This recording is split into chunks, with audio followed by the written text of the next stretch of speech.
Hello बच्चों, पिछले session में हमने ट्रिग्नोमेट्रिक रेशियो को देखा है। अभी हम लोग जो वैल्यू निकालते हैं ना, एंगल वाइज कैसे क्या होता है, जैसे साइन जीरो कैसे होगा, कॉस जीरो कितना होगा, सो वो कैसे होता है उसको देखेंगे। पहला हम किसको कवर करेंगे? पहला हम कवर करेंगे 0 डिग्री का। तो जैसा कि हमने पढ़ा है, सबसे पहले हमको एक राइट एंगल ट्राइंगल चाहिए, है ना। ये हमारा हो गया राइट एंगल ट्राइंगल।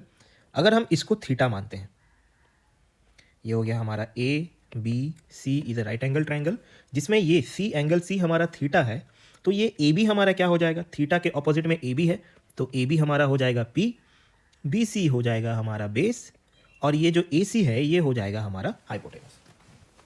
तो अभी एक चीज़ देखिए, अगर हम इस सी से यहाँ मिलाते हैं ए डैश, एक हम लेते हैं ए डैश, तो हमको क्या देखने को मिल रहा है? ये जो थीटा डैश है, तो क्या हम बोल सकते हैं यहाँ पे theta dash is less than theta.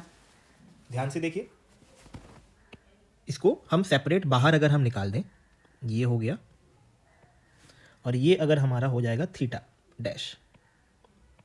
सो हम क्या देख पा रहे हैं? ये हमारे पास में जो थीटा डैश है वो थीटा डैश थीटा से कम है। उसी तरह अगर हम अगला एक और ड्रॉ करते हैं, यहाँ पे ए डबल डैश देते हैं, और ये हमारा आता है थीटा डबल डैश। मतलब आप देखो, ये एकदम से ऐसे छोटू सा आया, और ये हो गया हमारा सी, ये हो गया बी, ये हो गया ए डबल डैश। सो ये बन जाएगा हमारा थीटा डबल डैश। सो हमको क्या देखने को मिल रहा है? जैसे जैसे हमारा थीटा का वैल्यू डिक्रीज हो रहा है, जैसे जैसे हमारा थीटा का वैल्यू डिक्रीज हो रहा है, हमारा जो पी है, पी का वैल्यू भी डिक्रीज हो रहा है। तो हम क्या लिख सकते हैं? एज, क्योंकि देखिए आप यहाँ ए बी, इससे आपको क्या मिल रहा है? A B greater than A dash B greater than A double dash B. मतलब थीटा जैसे जैसे घट रहा है, मेरा पी का भी वैल्यू घट रहा है। हो सकता है एक टाइम ऐसा आए जब ये थीटा, जब यहाँ से ये पूरा 0 डिग्री बन जाएगा, तो ये वाला लाइन आपको दिखेगा सी बी। सो हम क्या बोलेंगे? When theta equal to 0 degree, P का वैल्यू हमको कितना मिल रहा है बच्चा? 0, क्योंकि ए बी तो कुछ रह ही नहीं रहा है। और क्या हो रहा है? ये जो ए सी है, जब थीटा 0 हो जा रहा तो हाइपोटेनस नहीं होगा, ये पूरा आपका ए डैश सी जो है वो पूरी तरह से बी सी से मिल जाएगा। मतलब क्या होगा? एच हाइपोटेनस बेस के इक्वल होगा। अगर आप इस चीज़ को समझ गए तो आगे में ये साइन जीरो कॉस जीरो ये सारा प्रॉब्लम क्लियर है। मतलब क्या है? हम क्या करेंगे? एंगल को धीरे धीरे धीरे धीरे डिक्रीज करेंगे। तो जैसे ही हम एंगल को डिक्रीज कर रहे हैं, हम क्या देख रहे हैं? जो पी है परपेंडिकुलर है वो भी डिक्रीज हो रहा है। एक टाइम ऐसा आएगा जब हमारा angle theta is equal to 0, मतलब क्या होगा?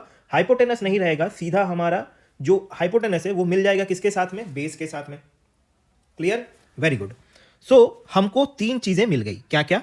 पी, एच और बी। पी का value 0, H is equal to B. हमको अब देखो साइन थीटा, साइन थीटा क्या होता है? P upon H. तो पी का वैल्यू अगर 0 है और यहाँ अगर आप एच लिख रहे हो तो 0 अपॉन समथिंग क्या होगा? 0, है ना। अब बताओ ये जो 0 हम कब पुट करेंगे? When theta is equal to 0 degree, P का वैल्यू 0, ये हो जाएगा 0। उसी तरह कॉस थीटा, कॉस थीटा क्या होगा? B upon H. अब when theta equal to 0 degree, जब थीटा का वैल्यू 0 डिग्री है, तो हम क्या देखें? B is equal to H, तो एच के जगह में हम बी पुट कर देंगे। सो बी अपॉन बी क्या हो जाएगा? 1। उसका मतलब क्या है? Cos 0 equal to 1। I hope आपको ये चीज़ें क्लियर हो रही है ना। अगला अगर हम देखेंगे टेन थीटा, टेन थीटा ये हो जाएगा आपका पी बाई बी। तो हमने क्या देखा? टेन 0, अगर आप 0 डिग्री पुट करोगे थीटा के जगह में, तो पी का वैल्यू क्या है? 0, एंड बी तो बी है, ये क्या हो जाएगा? 0। मतलब आपको टेन 0 इक्वल टू कितना मिल गया? 0। अगर आपने ये निकाल लिया, अब इसका रेसिप्रोकल इजी है। कैसे होगा वो देखिए। एक और चीज़ हम यहाँ एक बार लिख दे रहे हैं वापस से, sign 0 equal to 0।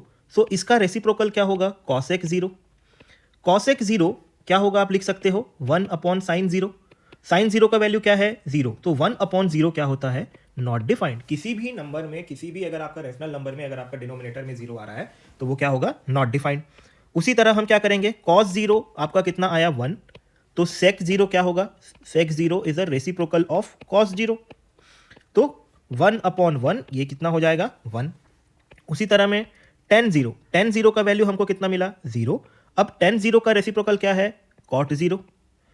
cot 0 equal to 1/tan 0। हमको कितना मिला था tan 0, देखिए tan 0 इक्वल टू 0 मिला था, सो 1/0 क्या हो जाएगा हमारा नॉट डिफाइंड। मतलब क्या है, अगर sin 0 0 तो cosec 0 नॉट डिफाइंड है ना। अगर cos 0 1 है तो sec 0 कितना हो जाएगा 1। अगर tan 0 0 है तो cot 0 क्या हो जाएगा नॉट डिफाइंड। आई होप आपको अभी ये 0 का जो हमारा वैल्यू आता है कैसे आता है वो क्लियर हुआ। इसको एक जगह में हम क्लब करके लिख देते हैं, sin 0 इक्वल टू 0 और इसका उल्टा हो रहा है cosec 0 इज नॉट डिफाइंड। उसी तरह में cos 0 इक्वल टू 1, अब इसका रेसिप्रोकल है sec 0, ये हो जाएगा ऑल्सो 1।